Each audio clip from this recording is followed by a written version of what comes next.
Chapter 1. One-Eyed Wong and his beloved wife, Fat Fu, have worked very hard to earn the reputation of running the worst wine shop in all China. The notoriety gives them a clientele that is the envy of the empire, and the usual mix was present. Bonzes and Taoshi swapped filthy stories with burglars and cutthroats, and eminent artists and poets flirted with pretty girls and boys, while high government officials played cards with the pimps. All I could see of great scholars was their lacquered gauze caps, because they were on their knees, rolling dice with grave robbers.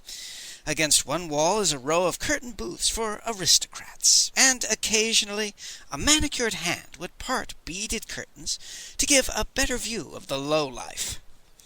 The antics of the clientele could be quite dramatic, and One-Eyed Wong constantly patrolled the premises with a sand-filled sock swinging in his hand, while Fat Fu sent him messages by whistling. She knew everybody who was important or dangerous. When Master Li entered, she whistled a few bars of a popular song he had inspired. Fire chills and moonlight burns before Li Kao to virtue turns. As I say, I was waiting for Master Li to explode, and at the same time I was waiting for my premonition to prove itself, and at that moment a pair of curtains parted at an aristocrat's booth, and I said to myself, this is it. The girl who stepped out was one of the most beautiful creatures I had ever seen. Surely she was a princess, and she was coming straight to our table. She wore a honey-colored coat of some exotic material and a waistcoat trimmed with silver squirrel fur. Her long slit tunic was fashioned from the costliest silk, ice white, which loses its luster after 10 minutes' exposure to direct sunlight. Her blue cap was trimmed with perfect pearls, and her blue slippers were embroidered with gold. Her feet made no sound at all, as she drifted towards us like a lovely cloud. Then she came close enough for me to see that her beautiful eyes were totally mad. I jumped to my defensive position at Master Li's left side, leaving his knife hand free, but she paid no attention to us. She floated past in a subtle mist of perfume. Master Li took note of the tiny flickers of fire deep inside her wide eyes, and the hugely distended pupils. Thunderball to the gills, he observed.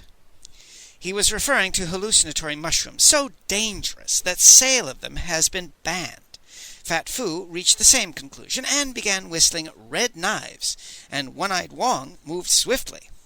The princess was approaching a table where a bloated bureaucrat, who boasted all 9 buttons of rank on his hat, was laying down the law to admiring underlings, and she smiled so beautifully that it took my breath away. A delicate hand slipped inside her tunic. Wong's sand-filled sock reached the back of her head just as the point of her dagger reached the bureaucrat's throat. She descended to the floor as gracefully as a falling leaf, and one of the scholars glanced up from his dice game. "Got her again, Wong," he said. "One of these days I'm gonna miss," One-Eyed Wong said gloomily. The bureaucrat gazed down at the lovely body and saw who she was and turned green. "Buddha, protect me!" he howled, and he charged out the door so hastily that he left his purse on the table, which the underlings grabbed and divided.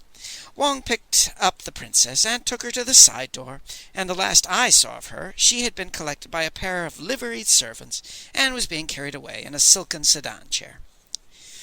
So much for premonitions, I said to myself. Master Li was turning purple. "What a world we live in," he said, breathing heavily through his nose. "Ox! That exquisite girl is Lady Hao, who happens to be one of the 3 finest poets in the empire. In any civilized age, she would be honored and decorated and praised to the skies. But ours is the age of the Neo-Confucians." He smashed the table so hard that his wine jar bounced up in the air, and I caught it before its contents could spill on his robe and burn holes in it. "Fraud, Ox!" he said furiously. "We live in a land so debased that its most valued art forms are fraud and forgery. The Neo-Confucians cannot accept the fact that a mere woman could be so gifted, and they, of course, control the imperial censors, who control publication. They graciously consented to publish the lady's poems, and to her amazement she saw the author's credit, attributed to Yang Wan Li. That is really quite clever, the implication being that somebody was faking a masculine classical style, and by officially classifying genuine work as fraudulent, they have in effect deprived Lady Howe of her identity. She's been destroying her mind with thunderballs and slitting Neo-Confucian throats ever since, but there are simply too many of them. They'll win in the end. Eventually she'll be convinced that she really doesn't exist and is actually a teapot or something in that general price range, and then they'll lock her up and the head Neo-Confucian will suavely appropriate her poetry as his own. He downed his wine at a gulp and signaled Fat Fu for some more. "My boy," he said gloomily, "we live in the last days of a once great civilization. Dry rot has set in, so we paint it with lies and gild it with fool's gold, and one of these days the whole works will blow away in a high wind, and where an empire once flourished, there'll be nothing but a bunch of bats flying in and out of a bunghole." He was depressed, but I was cheered.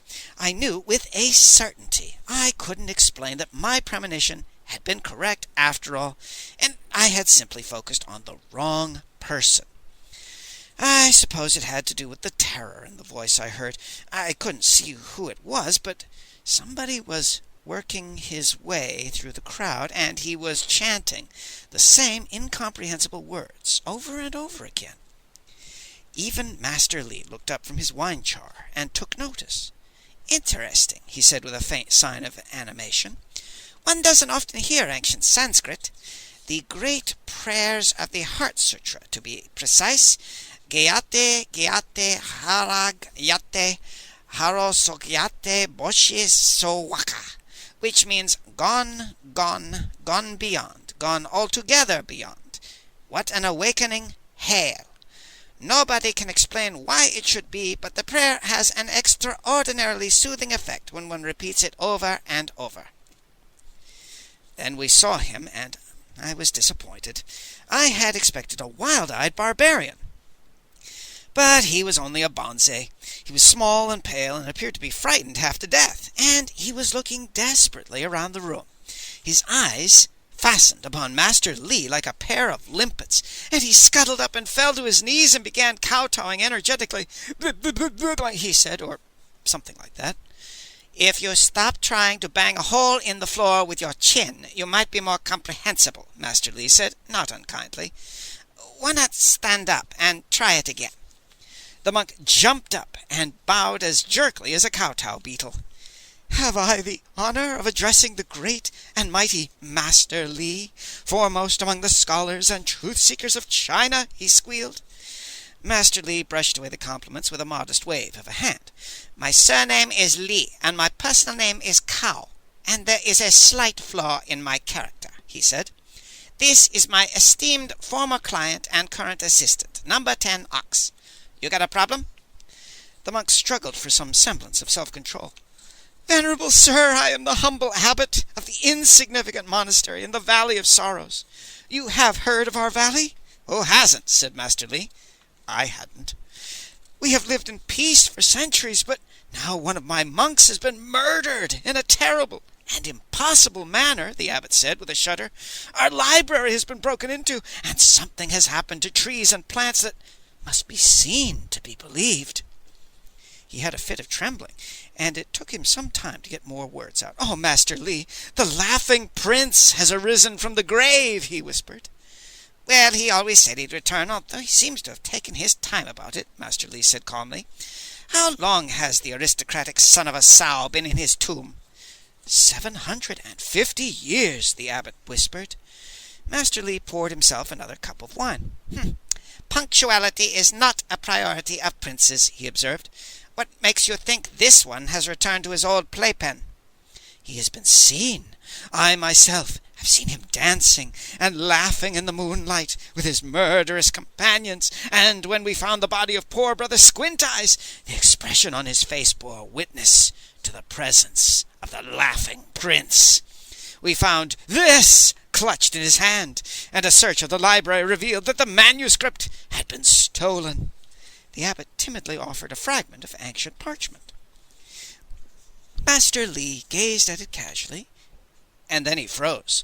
Not a muscle twitched in his face, but my heart skipped a beat. I knew what it meant when his body was as still as a boulder and his eyes were almost hidden by wrinkles that could have formed a relief mat of all China. "Anything else?" Master Li asked calmly. The little monk was close to fainting. He was being squeezed by a memory that made his eyes bulge from his head, and his voice was strangled. "There was a sound," he whispered. "I cannot describe that sound. It turned half the monks to jelly, yet the other half couldn't hear it at all. Those who heard were forced to follow the sound. We had no will of our own. It led us to a scene of destruction that cannot be described in words. It was a sound that seemed to come from heaven, yet had the effects of the worst fires of hell, and I knew at once that I must come to the greatest resolver of riddles in all the empire."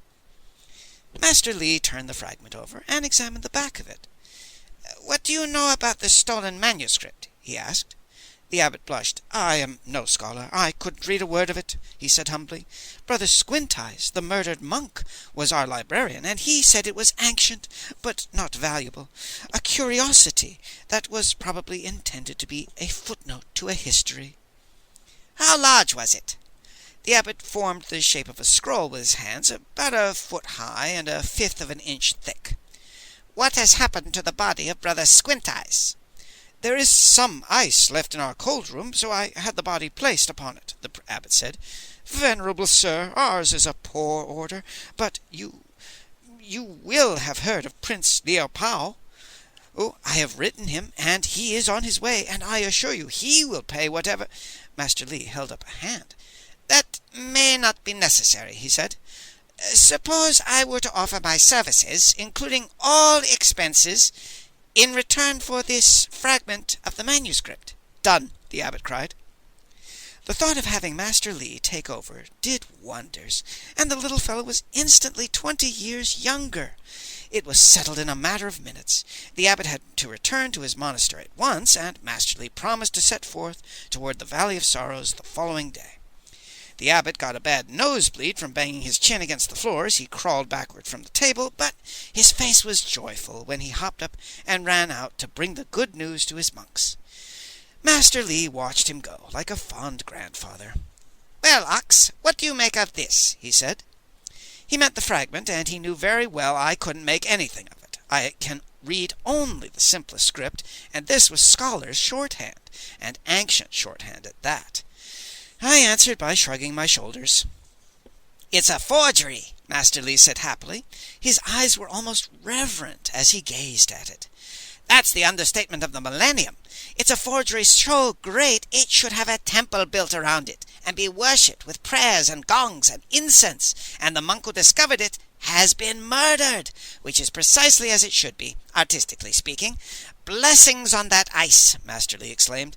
"If that is any guide, the left lung of Brother Squint-Eyes is sure to be packed with yak manure, and his right lung will contain volcanic ash, and the sheared pigtails of novice nuns will be wrapped around his lower intestines, and engraved upon his liver will be the 7 sacrileges of Cao Cao. My boy, we're going to perform the most delightful autopsy in history." I wasn't sure that any autopsy could be delightful, but I didn't care. The old fire had returned to Master Li's eyes, and I felt like a war horse who was being called back to battle. In fact, I very nearly whinnied and pawed the floor.